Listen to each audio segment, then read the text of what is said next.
Love infinite channel में आप सभी का एक बार फिर से बहुत बहुत स्वागत है। तो कैसे हैं आप सब? आशा करती हूँ बहुत अच्छे होंगे। तो आज हम लव इनफाइनाइट चैनल के थ्रू आपको ज्योतिष सीरीज में आर्द्रा नक्षत्र के बारे में जानेंगे या जानते हैं, ठीक है। एस्ट्रोलॉजी, टैरो रीडिंग और ट्विन फ्लेम के बारे में लव इनफाइनाइट चैनल में आपको सब कुछ मिलेगा। टैरो रीडिंग बुकिंग के लिए, पर्सनल रीडिंग के लिए आप 8307788247 ये मेरा व्हाट्सअप नंबर है। इस पर आप मुझे मैसेज कर सकते हैं। डायरेक्ट कॉल करेंगे तो कहीं ना कहीं मैं इसी तरह से बिजी दिखाई दूंगी और आप सोचेंगे कि कितनी रूड है, फ़ोन ही नहीं उठाती हैं। ठीक है, तो ये मेरी रिक्वेस्ट है कि आप टेक्स्ट मैसेज कीजिएगा। धन्यवाद। आर्द्रा नक्षत्र के लोग किस प्रकार के होते हैं और आगे इनके जीवन में क्या हो सकता है, तो चलिए आज ये जानते हैं। आर्द्रा नक्षत्र के स्वामी राहु हैं और देवता शिव जी हैं। आकाश मंडल में ये छठा नक्षत्र है। आर्द्रा का अर्थ होता है नमी। ये राहु का नक्षत्र है और मिथुन राशि में आता है। ये कई तारों का समूह ना होकर एक ही तारा है, ढेर सारे समूह नहीं है, एक तारा है। ये आकाश में मणि के समान दिखाई देता है। इसका आकार हीरे तथा वज्र के रूप में भी समझा जाता है। कई विद्वान इसे चमकता हीरा तो कई इसे आंसू या पसीने की बूंद भी समझते हैं। आर्द्रा नक्षत्र में जन्मे लोग किस प्रकार के होते हैं? आर्द्रा नक्षत्र में जन्मे लोग कर्तव्यनिष्ठ होते हैं, यानी कि अपना रिस्पॉन्सिबिलिटी को बड़ी अच्छी तरीके से समझने वाले होते हैं। कठोर परिश्रमी, बहुत बहुत ही ज़्यादा मेहनत करने वाले और सौंपे गए काम को पूरी जिम्मेदारी से करने वाले इंसान होते हैं। ये जन्मजात ही प्रभावशाली होते हैं क्योंकि राहु इस नक्षत्र का स्वामी है और शोधकारक ग्रह है। इनमें विविध विषयों का ज्ञान पाने की भूख होती है। ये भी सीखना है, वो भी सीखना है, हर एक। कई लोगों को आपने देखा होगा जो आर्ट्स में भी ग्रेजुएशन या पीएचडी करते हैं और साइंस साइड में भी करते हैं। संस्कृत भी लेते हैं, इंग्लिश भी लेते हैं, जापानीज़ भी पढ़ते हैं, यानी कि लैंग्वेजेस में भी खूब जाते हैं और कई तरह के टॉपिक्स या उन चीज़ों पर एक शोध करते हैं। शोधकर्ता टाइप के होते हैं, उन्हें सब कुछ जानना होता है। इसी प्रकार के आर्द्रा नक्षत्र के लोग होते हैं। इनमें विविध विषयों का ज्ञान पाने की जबरदस्त भूख होती है और ये बहुत ही हंसमुख होते हैं और नम्र स्वभाव के भी होते हैं।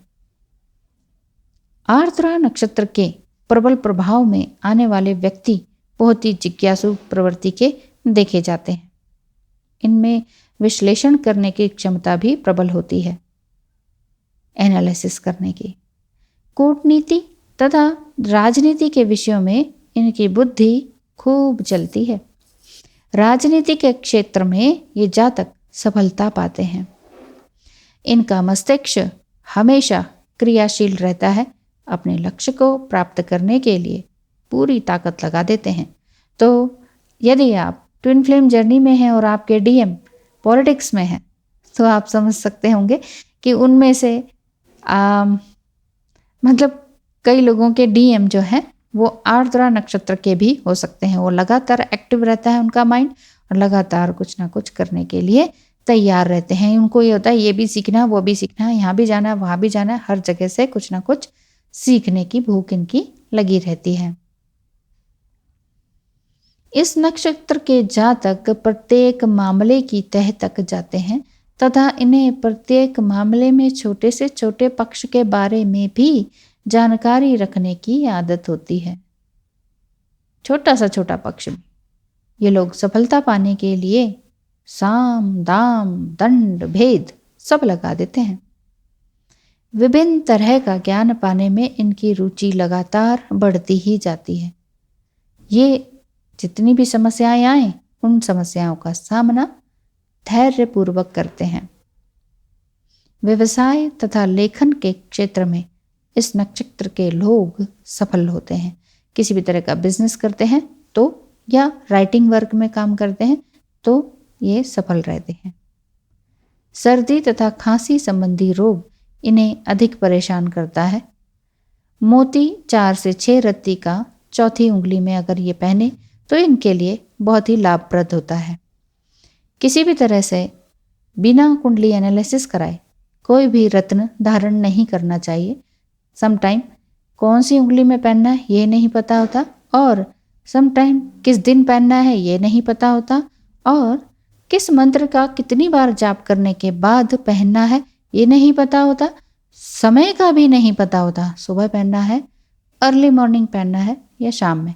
तो इस तरह की सारी बातें समझ में आनी चाहिए, एक पूरी जानकारी होनी चाहिए। उसके लिए कुंडली एनालिसिस आप करवा सकते हैं।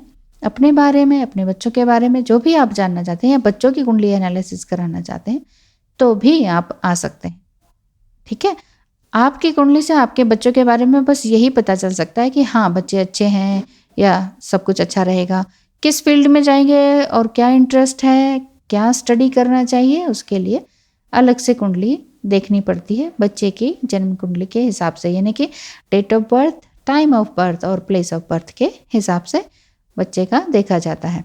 तो आपकी कुंडली से बस ये पता चल सकता है हस्बैंड किस प्रकार के होंगे, बच्चे किस प्रकार के होंगे, है ना, फ्रेंड्स किस तरह के होंगे, ये सारी चीज़ें आ जाती हैं। पर पर्टिकुलर इंसान के बारे में डीप जानना है तो उसके लिए अलग से कुंडली बनती है।